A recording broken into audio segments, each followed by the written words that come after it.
ভাইয়া আসলে গতকালকে একটা ঘটনা ঘটেছে। আমি যখন আজকে বিল দিতে যাই তখন দেখা যাচ্ছে যে এই 1000 টাকার নোটটা জাল। ঠিক আছে, এর আগে 500 টাকার ঘটনা ঘটেছে। তো আমার এখানে নর্মালি হচ্ছে কলম থাকে যেটা চেক করার জন্য, বাট ব্যস্ততার কারণে প্রেশারের কারণে আমি চেক করতে পারি নাই। তো আপনি চিন্তা করেন এখানে আমার 4 প্লেট হাঁসের দাম আছে, 250 টাকা করে 4 প্লেট হাঁসের দাম আছে। কেউ একজন খেয়েছে প্লাস টাকা নিয়ে রিটার্ন নিয়ে গেছে অ্যান্ড এই টাকাটা দিয়ে দিচ্ছে, তার বিবেক মারা গেছে হয়তো বা। আমি এর আগেও একজন আমাকে 1000 টাকা দিয়েছে, এক বাচ্চা ছেলে, তো ওরে আমি ওটা রিটার্ন করে আমি ওরে ভালো একটা টাকা দিয়েছিলাম। আপু আজকে কিভাবে বুঝলেন এটা জাল নোট? ভাইয়া নর্মালি হচ্ছে একদম পাতলা, আর কলমটা দিয়ে যখন পরবর্তীতে চেক করাই তখন দেখি যে না আসলে এটার সাথে ওয়াটারমার্কটা নাই, ভিতরে একটা ওয়াটারমার্ক থাকে দাগ দাগ, এটা শো করতেছে না। তখন আমি বুঝতে পারলাম যে আসলে এটা জাল টাকা। তো যিনি এই কাজটা করছে তার কাছে একটাই কথা থাকবে, এই যে আমার এখানে 1000 টাকা দিয়ে আপনি আমাকে ঠকিয়েছেন, এটার জন্য আপনার 1000 কোটি টাকা যাতে জলে যায়। আচ্ছা আচ্ছা 1 কোটি টাকাই যাতে জলে যায়, অ্যান্ড নরকের নিকটস্থ একদম জঘন্য জায়গায় যাতে আপনি এটার জন্য পানিশমেন্ট পান, কারণ এটা খুবই কষ্টের টাকা কিন্তু আমাদের।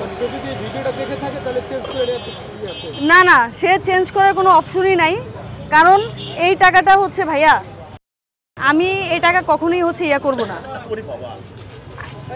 আমি কখনোই এটা হচ্ছে কাউকে দিতে পারবো না। সো এই টাকাটা আমি পুড়িয়ে ফেলবো, বুঝতে পারছেন? তো এই টাকাটা হচ্ছে গিয়ে পুড়িয়ে ফেলবো, অ্যান্ড এটা যাতে মানুষের আর না ঠকে।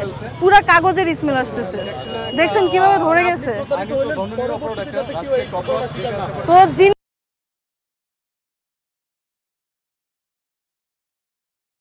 কিন্তু এর জন্য আপনি বা এই পৃথিবীতে থাকা অবস্থায়, জীবিত থাকা অবস্থায় অবশ্যই দ্বিগুণ পানিশমেন্ট পাবেন, অ্যান্ড নরকের একদম নিম্ন স্তরেও যাতে আপনার স্থান না হয়।